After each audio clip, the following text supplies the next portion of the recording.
Voilà, bonjour et soyez les bienvenus au programme de votre chaîne de prédilection d'IRTV International. C'est le journal. Nous sommes le samedi 13 février 2021. Mais tout d'abord, les titres de cette édition. À suivre dans celle-ci, le lancement de la ligne électrique Djambala-Lekana dans le département des Plateaux par le président de la République, qui a du reste foulé le sol de la capitale Djambala hier. Les rassemblements politiques nécessaires autorisés tout au long de la campagne présidentielle à venir par la Coordination nationale de gestion de la pandémie coronavirus, conséquence logique de la décrue observée depuis un certain temps dans le pays. Une radio de plus à Brazzaville, il s'agit de la radio trans-équatoriale dont l'inauguration a eu lieu hier. Et puis après le générique fin, vous suivrez le reportage sur la pose de la première pierre de la construction des hôtels des impôts par le Premier ministre, chef du gouvernement Clément Mwamba. C'était à Sibiti. Voilà, mesdames et messieurs, pour la vitrine de ce 14 heures. Une fois de plus, bonjour. Allons sans plus tarder à Ngania, où le collège a été créé il y a 41 ans par l'ancien ministre des Finances et sénateur Edouard Ngakoso. Le collège d'enseignement général de Ngania fonctionne avec 3 enseignants seulement au titre de l'année scolaire 2020-2021. Les quelques prestataires affectés par le ministère en charge de l'enseignement primaire sont confrontés aux difficultés de paiement de leurs émoluments. Le directeur menace d'ailleurs de mettre dehors les élèves qui ne se sont pas encore acquittés de leurs droits scolaires. Vincent de Paul Koubemba nous en parle avec Michael Massamba dans ce reportage. Il est 7 heures passées, les 149 élèves, dont 48 filles, sont autour du mât pour la cérémonie de levée de couleurs.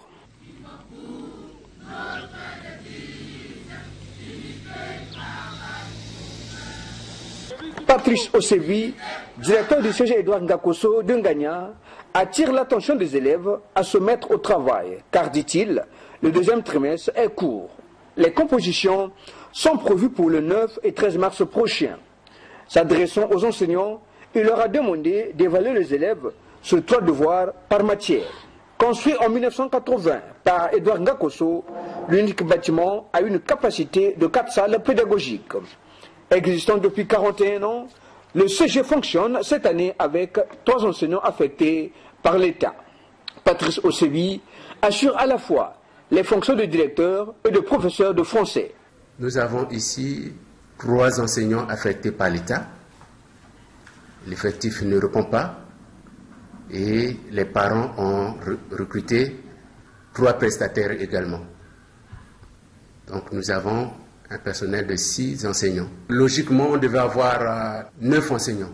Pour cette année 2021, le CG de Ngania présentera 59 candidats au BPC.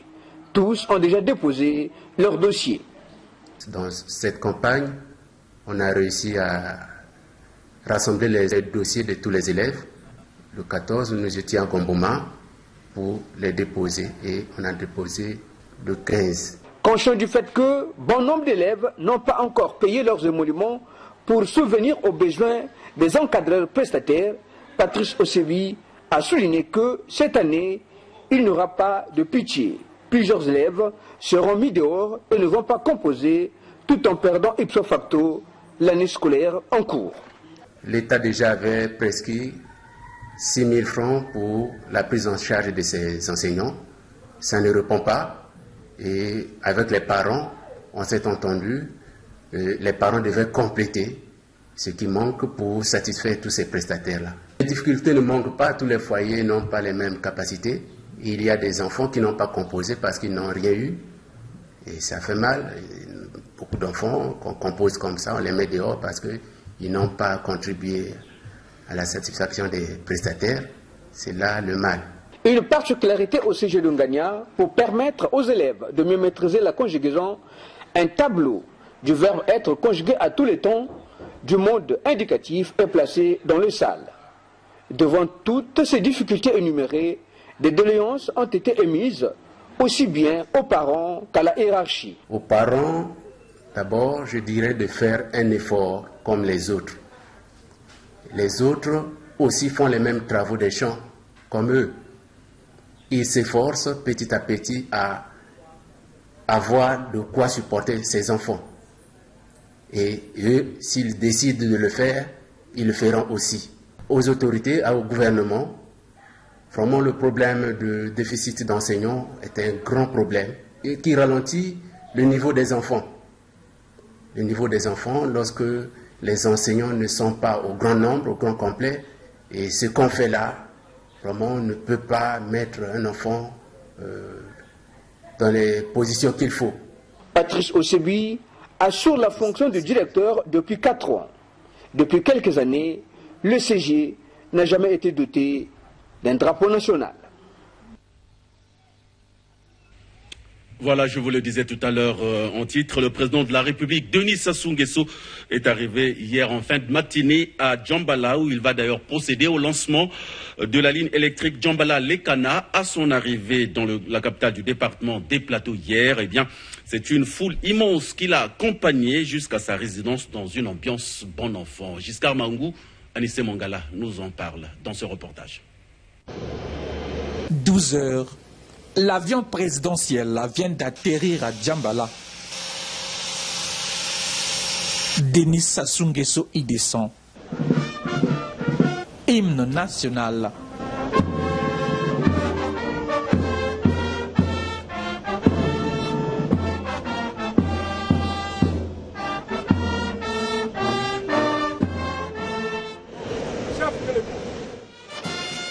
Accueil. Denis Sassou Nguesso est en séjour de travail qui va l'emmener à Lekana ce samedi. Mais en attendant, Djambala et le département des Plateaux ont mobilisé le monde ici pour cet accueil.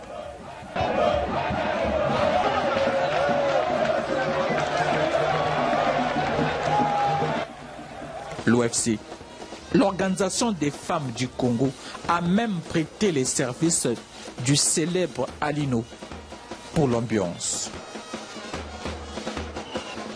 Inès Nefer Ingani, la secrétaire exécutive elle-même, est à la manœuvre. Tout le monde s'est mobilisé ici, chacun montrant ce qu'il a dans le ventre. Puis, la procession. La procession qui est partie de l'aéroport de Djambala jusqu'à la résidence présidentielle, tout le long. Le peuple de Djambala est sorti pour accueillir le président de la République. Après une trentaine de minutes de marche, la foule et le président de la République arrivent à la résidence officielle. Denis Sassou Nguesso peut parader avant d'entrer dans sa résidence. Et au programme, déjà ce vendredi, rencontre avec les forces vives du département et les sages. Puis, ce samedi, lancement de la ligne électrique Djambala-Lekana. Voilà, poursuivons cette édition avec la coordination nationale de gestion de la pandémie de coronavirus Covid-19 qui a proposé jeudi dernier au cours de sa 16e réunion d'autoriser les rassemblements politiques nécessaires au déroulement de la campagne présidentielle à venir. Signalant qu'au mois de janvier 2021, il y a eu une décrue de l'épidémie de Covid-19 après 2 mois difficiles. Et toutes les recommandations ont d'ailleurs été reconduites. Bernida Sitou, Arnaud Itoba. La maladie à coronavirus circule un peu moins dans le pays. On a enregistré moins de morts en janvier 2021 par rapport à décembre 2020. À Brazzaville et Pointe-Noire, épicentre de la maladie, on a dénombré respectivement 5 et 3 décès au mois de janvier. Face à ces chiffres meilleurs, la coordination nationale invite les populations à ne pas relâcher les efforts et recommande plus que jamais le respect des mesures de prévention, notamment le port obligatoire et conforme du masque, afin de maintenir la dynamique de la décrue constatée. Il faut absolument maintenir le cap et ne surtout pas baisser la garde. Au cours de cette 16e réunion, tenue par visioconférence sous l'autorité du président de la République, la question du paiement de l'allocation Covid aux populations vulnérables a été aussi abordée. En vue d'en assurer le paiement, il a été mobilisé à ce jour les financements suivants. 4,7 milliards de francs CFA disponibles sur le compte Lisungi. 3,5 milliards de francs CFA au titre d'un décaissement récent des partenaires. Le virus est bel et bien là. C'est pourquoi toutes les anciennes recommandations ont été reconduites. Tout d'abord, accélérer les processus d'acquisition des vaccins et de vaccination des différentes catégories de la population. Maintenir le couvre-feu à Brazzaville et à Pointe-Noire de 23h à 5h du matin pendant les jours ouvrés et de 20h à 5h du matin le samedi et le dimanche, ainsi que les jours fériés. Limiter à 5 jours, soit les lundis, mardis, jeudis, vendredis et samedis, l'ouverture des marchés domaniaux à Brazzaville et à Pointe-Noire. Maintenir la fermeture des boîtes de nuit et autres lieux de danse.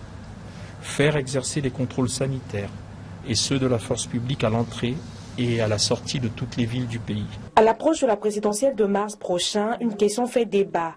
Devra-t-on organiser ou pas les rassemblements politiques avec un peu plus de monde? La Coordination nationale de gestion de la pandémie Covid-19 répond oui, mais dans le strict respect des mesures barrières. La prise en compte des impératifs sanitaires et démocratiques amène la coordination nationale à proposer aux autorités compétentes d'autoriser les rassemblements de population nécessaires au déroulement harmonieux de la campagne présidentielle à venir. Elle suggère que cette autorisation soit accordée sur les bases suivantes. 1. Le port obligatoire et conforme du masque de protection par chaque personne participant à un rassemblement à caractère politique. 2. La mise à la disposition de tous les participants des solutions hydroalcooliques désinfectantes par les organisateurs des rassemblements. 3. L'organisation des rassemblements sur des espaces ouverts. Enfin 4. Le respect autant que possible de la distanciation physique entre les participants à un rassemblement. Les candidats aux fonctions de président de la République, leur direction de campagne ainsi que les potentiels électeurs sont donc fixés. Juste après la réunion de la Coordination nationale de gestion de la pandémie du coronavirus, le Conseil des ministres s'est réuni sous l'autorité du chef de l'État et a approuvé l'unique point inscrit à son ordre du jour, à savoir le projet de loi autorisant la prorogation de l'état d'urgence sanitaire pour la 16e fois consécutive en République du Congo. Voilà, le Sénat donc a adopté le projet de loi autorisant la prorogation de l'état d'urgence sanitaire. Celle-ci rentre en vigueur le 15 février prochain. Ce projet de loi porté par la Commission affaires juridiques et administratives du Sénat a été adopté jeudi dernier en Conseil des ministres. On fait le point dans ce reportage signé David Martial Moussa Patrick Ngui.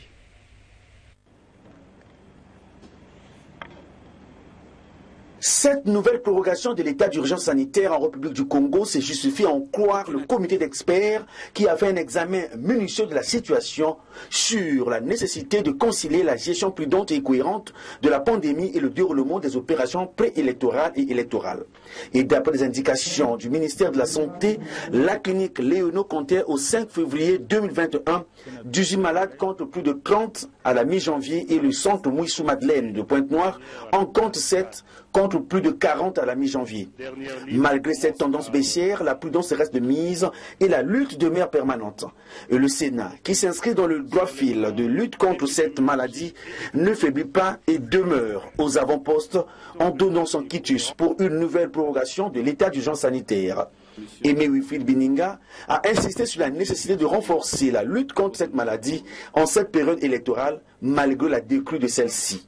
Et la préparation psychologique effectivement sera faite. Nous pensons que pour le cas du coronavirus, avant que l'on procède aux vaccinations, la population sera sensibilisée sur l'intérêt de la vaccination, sur les procédures mises en place, sur le nombre de fois qu'il faudrait se présenter au centre de vaccination pour les différentes doses. Tout ceci sera donc mis à contribution. A noter qu'à ce jour, le Congo compte près de 93 000 personnes testées pour un total de cas positifs depuis mars 2020, fixé à 8 354 pour 1 213 actifs, 7 019 guéris et 122 décès. Voilà, les sénateurs, toujours eux, ont également adopté le projet de loi portant institution du corps des jeunes volontaires du Congo, dont l'objet est de promouvoir la lutte du volontariat et des valeurs civiques auprès des jeunes Congolais. Retour sur cette plénière avec Berneda Sitou et Bien-Aimé Kondi. Le projet de loi portant institution du corps des jeunes volontaires du Congo, qui vient d'être adopté par les sénateurs, est l'unique référentiel de la République en matière de volontariat. Ce projet, porté par la ministre de la Jeunesse et de l'Éducation civique, destinée à Hermela Dukaga, devrait permettre de garantir désormais l'encadrement des jeunes et préparer leur transition vers la vie active pour la réalisation des missions d'intérêt général. Être jeune volontaire, c'est s'engager dans des initiatives en faveur du développement, de la paix et de la culture des valeurs civiques. Et bien avant l'adoption de cette loi, destinée Hermela Dukaga avait pris diverses initiatives, conformément à la Charte africaine de la jeunesse qui fait obligation aux États de mettre en place des politiques et programmes de volontariat destinés aux jeunes. N'était-ce pas là une façon de mettre la charrue avant les bœufs? S'est interrogé le sénateur Ipuma. Réponse. On a dû mettre la charrue avant les bœufs, simplement pour des besoins de continuité. Partant de l'expérience de 2015, et d'un autre côté, il fallait convaincre les partenaires techniques et financiers de notre véritable engagement, je vais dire l'engagement de l'État à soutenir le volontariat. Après débat, la plénière dirigée par Michel Maïnga, premier vice-président du Sénat, pouvait se prononcer. Et c'est dans le noir que l'on pouvait voir les mains levées des sénateurs qui ont adopté à l'unanimité ce projet de loi. La loi est adoptée et les textes d'application déjà en instance ne tarderont pas à être adoptés en Conseil des ministres, a rassuré la ministre de la Jeunesse et de l'Éducation civique. Bien. Bien. Voilà, améliorer la fiscalité locale au travers de la simplification de diverses procédures. C'est le but de l'atelier de validation des textes relatifs à la simplification de procédures en matière de finances locales qui s'est ouvert hier vendredi ici à Brazzaville. Au regard de l'importance de cet atelier et aux enjeux qui y sont attachés, le ministre délégué auprès du ministre de l'Intérieur et de la décentralisation a appelé les participants au sens de responsabilité. Evrard Antikasumba, Evrard Mungondo nous en parle dans ce reportage. Mise à disposition effective et traçabilité des crédits transférés aux collectivités locales, notamment les dotations de fonctionnement au service de l'éducation et de la santé de base, c'est entre autres questions sur la table de cet atelier de validation des textes relatifs à la simplification des procédures en matière de finances locales. Des engagements majeurs dans le domaine de la décentralisation qu'avait pris le président de la République, Denis Sassou Nguesso, le 23 décembre 2020 devant le Parlement réuni en congrès. Au titre de l'exercice 2021, il est prévu au budget de l'État des crédits pour un transfert effectif des ressources aux collectivités locales en compensation des nouvelles compétences mises à leur charge dans les domaines de la santé de base et de l'enseignement. Ouvrant les travaux, le ministre délégué auprès du ministre de l'Intérieur et de la décentralisation a exhorté les participants à se tenir prêts à relever le défi de la modernisation de l'État dont l'un des piliers reste la décentralisation. L'atelier qui s'ouvre aujourd'hui, mesdames et messieurs, s'inscrit non seulement dans le cas des urgences gouvernementales issues du message du président de la République, chef de l'État, sur l'état de la nation, mais aussi dans les orientations du Premier ministre, chef du gouvernement, à tous les ministres concernés par le transfert de compétences aux collectivités locales, dans sa circulaire numéro 519 PM/CAB du 14 septembre 2020. Au titre de ces orientations, figure, outre l'opérationnalisation de la fonction publique territoriale dans les domaines de l'enseignement et de la santé de base, la simplification des procédures en matière de finances locales à l'effet de garantir le versement effectif et transparent des crédits transférés. Il sied de rappeler que les nouvelles lois sur la décentralisation confèrent des pouvoirs étendus aux collectivités locales qui prennent désormais en main la gestion des structures décentralisées de la santé de base, de l'enseignement ainsi que les routes tant départementales que d'intérêt local. Voilà, vous le savez certainement que l'OFC, l'Organisation des femmes du Congo, est en campagne d'adhésion depuis quelques jours dans le département de la Cuvette. Eh bien, c'est dans le district de Bunji, fief de l'honorable Vanke Lekunzu, que cette campagne a été lancée par la marraine, justement, de cette campagne dans la Cuvette. Il s'agit de la ministre Ingrid Ebuka Babakas. Bob Lokoli nous fait le point. L'Organisation des femmes du Congo reprend du poil de la bête. Ces militantes sont plus que jamais déterminées à faire une démonstration des forces à la présidentielle de mars prochain. Cette organisation des femmes affiliée au Parti congolais du travail a lancé récemment une vaste campagne d'adhésion sur toute l'étendue du territoire national.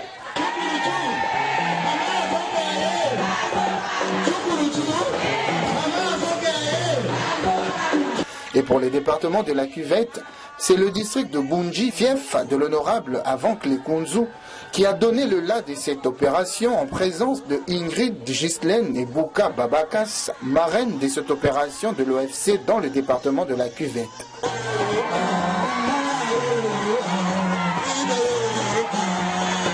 Dans son mot de circonstance, Vanke Lekunzu, qui a souhaité la bienvenue à ses camarades sur les terres de ses ancêtres, est également revenu sur la symbolique du lancement de cette campagne pour les départements de la Cuvette à Bunji. Nous vous souhaitons la bienvenue sur la terre de nos ancêtres, la terre de Céline Ekombo, de Jeanne Dambédze, qui ont porté très haut les couleurs de notre parti. Bienvenue camarades dans le district de Bunji, qui a donné de tout temps des victoires à notre grand et glorieux parti, le Parti congolais du travail. Présence parmi nous camarades témoigne à suffisance que vous croyez en la femme de Bunji, à leur fidélité au parti. Et je peux vous rassurer qu'elles sont rangées en ordre de bataille, obéissant ainsi aux ordres du président du comité central, j'ai cité le camarade Denis Sassou Nguesso. Bunji ne ment jamais, dit-on. Bunji ne triche pas. Les fiches d'adhésion prévues pour la localité se sont distribuées comme des bouts de pain. La marraine, toute heureuse du succès de la campagne ici, a dû ajouter des fiches supplémentaires tellement que les femmes en réclamaient.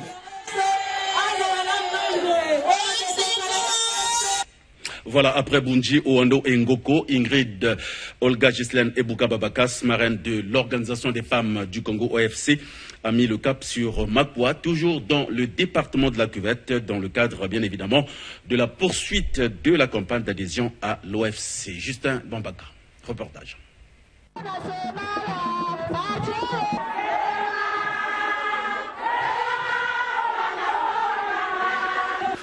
La marraine de l'Organisation des femmes du Congo dans la Cuvette a mis le cap sur Makwa, une localité qui regorge un potentiel gisement des membres susceptibles d'adhérer à cette organisation affiliée au Parti congolais du travail. À son arrivée, Olga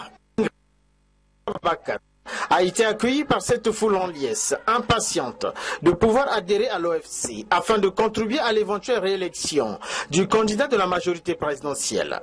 C'est ainsi que Ghislaine Olga Ingrid Ebuka Babakas, dans le cadre de cette campagne d'adhésion, a distribué des fiches à ces femmes pour pouvoir être membre de cette organisation. L'effectif de l'Organisation des femmes du Congo, un organe affilié au Parti congolais du travail dans ce département de la Cuvette, ne fait qu'augmenter. Ingrid Olga Ghislaine Ebuka Babakas continue ainsi son périple pour convaincre les indécis avec des mots justes et simples. Après Makwa, la marraine est attendue à Oyo dans le cadre toujours de cette campagne d'adhésion à l'OFC. Poursuivons cette édition, mesdames et messieurs, et parlons, comme je vous le disais en titre, tout à l'heure de cette nouvelle radio qui est implantée à Brazzaville et ses environs. Il s'agit de la radio trans-équatoriale, RTE. La radio se veut être la première radio d'information des deux Congos. Elle émet à travers la fréquence 91.3 MHz. C'est le ministre de la Communication des médias et porte-parole du gouvernement, Thierry Mongala, qui a ouvert officiellement cette radio en présence de Philippe Mvo, le président du Conseil supérieur de la liberté de communication. On fait le point dans ce reportage signé Morel Mabélé et Chanel Kifouni. Un nouveau-né dans le paysage audiovisuel congolais. Il s'agit de la radio transéquatoriale RTE. Elle émet depuis Brazzaville à travers la fréquence 91.3 MHz. C'est le ministre de la Communication, des médias, porte-parole du gouvernement, Thierry Mungala, qui a procédé à l'ouverture officielle de la radio transéquatoriale, en présence du président du Conseil supérieur de la liberté de communication, Philippe Mvo. La présentation technique de cette radio a été faite par son directeur, Freddy Kebano. La particularité de la RTE, c'est qu'elle transmet ses signaux à travers la fibre optique, ce qui justifie la qualité impeccable de son son, même au-delà de nos frontières. La radio transéquatoriale, la première radio d'information des deux Congos, a plusieurs correspondants à travers le monde. Au cours de cette cérémonie, Joseph Bitalabitemo, enseignant-chercheur à l'université Marien-Ngouabi, a fait une leçon inaugurale. Il veut que la radio transéquatoriale soit une fossile d'or de la presse congolaise. Et pour y arriver, il a prodigué quelques conseils aux jeunes journalistes. Le promoteur de la radio transéquatoriale, Adrien Waï-Lewi, a indiqué qu'ils ont la passion d'informer sans passion. Avec la digitalisation de la radio transéquatoriale, d'ici la fin de l'année 2021, nous solliciterons les autorisations du Conseil supérieur de la liberté de communication et du ministère de la Communication et des médias pour couvrir les villes de Pointe-Noire et de Lizy. C'est possible avec la fibre optique. Le journaliste, on le sait, n'est pas un auxiliaire de justice, ni un juge, ni un procureur, encore moins un avocat. Il doit informer dans le strict respect du débat contradictoire. Voilà, mesdames et messieurs, la touche que notre radio va apporter à la jeune démocratie congolaise. Le correspondant de la RTE en RDC a même témoigné que cette radio est écoutée au-delà de Kinshasa, qui a une superficie de 9 965 km² avec plus de 12 millions d'habitants. Du sport dans cette édition, le directeur général des sports a eu une séance de travail avec les deuxièmes vice-présidents chargés du développement des fédérations sportives nationales. Objectif, mettre à la disposition des fédérations la note de service portant fixation des axes prioritaires et du cadre de suivi et évaluation pour la saison sportive 2020-2021. Reportage signé Donald de Goma, Odvares Dabira.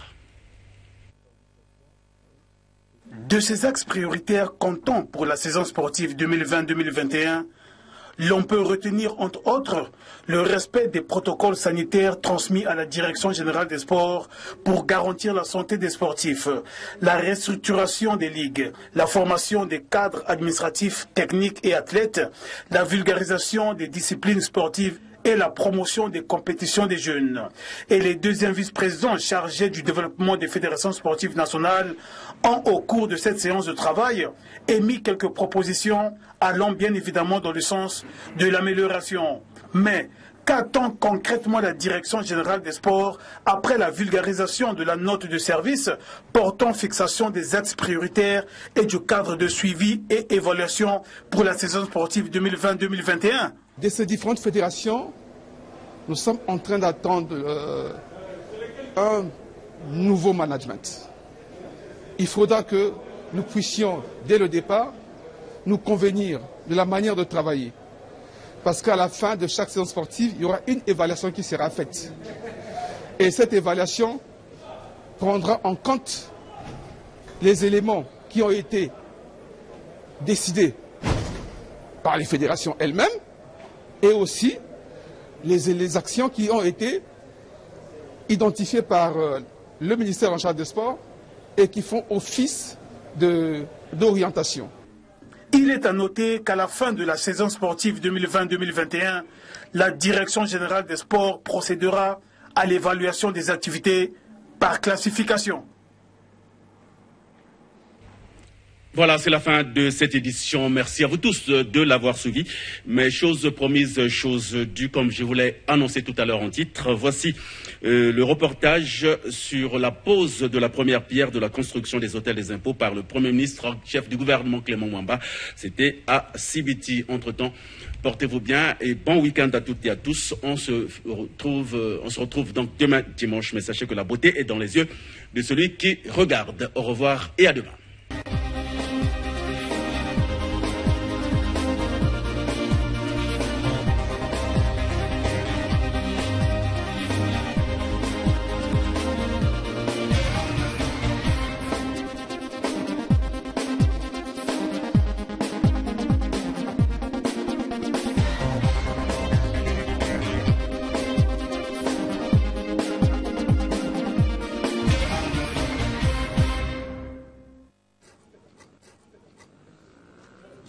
Sibiti, département de la Lékoumou, cet acte posé ce 10 février 2021 par le Premier ministre Clément Mwamba marque le lancement officiel des travaux de construction des hôtels des impôts. 10 au total seront construits à travers le pays, a signifié le ministre délégué au budget au cours de cette cérémonie. En effet, ce processus de modernisation du cadre de travail des agents des régies financières se réalise après un constat établi à la suite de la tournée en 2019 de M. Kalis Ganongo, ministre des Finances et du Budget, ainsi que celle que j'ai moi-même réalisée dès ma prise de fonction en avril 2020. Il est ressorti de ces tournées des faiblesses flagrantes qui ne cadrent pas avec la vision de modernisation prônée par son Excellence M. Denis Sassou Nguesso, président de la République, chef de l'État, qui consiste à doter nos administrations d'infrastructures de qualité pour le bien-être de nos populations. Ces hôtels des impôts qui vont regrouper au sein d'un même bâtiment les différents services des impôts et taxes, la banque et le trésor, mais aussi un bureau de douane, est l'une des réformes menées par le ministère des Finances et du Budget en vue de sécuriser et maximiser les recettes fiscales. Nombreux se demandent, et sans doute à juste titre, en quoi doter l'administration fiscale de nouveaux édifices permettrait l'atteinte des objectifs ci-dessus cités. S'agissant particulièrement de l'objectif de sécurisation des recettes, je voudrais simplement rappeler que les nouveaux hôtels des impôts seront entièrement équipés en matériel informatique nécessaire à l'accomplissement des procédures via e-tax, qui est la plateforme de gestion de la politique fiscale du ministère des Finances et du Budget que nous venons de mettre en production. Par ailleurs, la loi numéro 66 du 31 décembre 2020 portant loi de finances 2021 institue le guichet unique de paiement, en abrégé GUP, auprès de la Banque postale du Congo. Ce guichet, qui sera partie intégrante de chaque hôtel des impôts, se substituera au Trésor public pour l'encaissement des valeurs. A signifié que le GUP a été mis en service ce même 10 février par le ministre des Finances et du Budget, Calixte Nganongo. L'un des avantages à attribuer à l'utilisation du guichet unique de paiement, c'est qu'il offre la possibilité de procéder, dès le paiement, à la ségrégation des ressources relevant du budget de l'État, telles que la TVA, et celles relevant du budget des collectivités, telles que les centimes additionnels et associés. Le Trésor public pourra ainsi, avec les GUP, répondre plus facilement à l'une des préoccupations de nos collectivités territoriales, à savoir la rétrocession des impôts locaux reçus et perçus par le gouvernement central. En ce qui concerne le deuxième objectif, c'est-à-dire la maximisation des recettes, les hôtels des impôts vont concourir notamment à travers des campagnes d'élargissement de l'assiette fiscale opérées grâce à une meilleure identification de contribuables dans le processus de l'enrôlement au nouveau NIU via le GUP, ainsi que le déploiement de la machine de facturation électronique dans toutes les localités du département, seront des actions déterminantes à l'atteinte de cet objectif. D'ici le mois de juillet prochain, tous ces hôtels des impôts, des bâtiments R+2 et R+3 pour certains, en construction dans les départements de Pointe-Noire, la Lékoumou, la Bouenza, Brazzaville, la Cuvette et la Sangha, devront être livrés. En ces temps de crise économique, il s'agit d'un investissement important qui matérialise l'ambition du président de la République, son Excellence Denis Sassou Nguesso, d'aller ensemble plus loin dans la marche inéluctable de notre pays vers son développement, en construisant dans notre pays des régies financières de l'ère de l'interconnexion et de la digitalisation qui doivent permettre d'augmenter les recettes fiscales et améliorer la soutenabilité de nos finances publiques. Vive la modernisation et l'interconnexion des régies financières pour soutenir la marche irrésistible du pays vers son développement, dixit le ministre délégué au budget, Ludovic Ngati.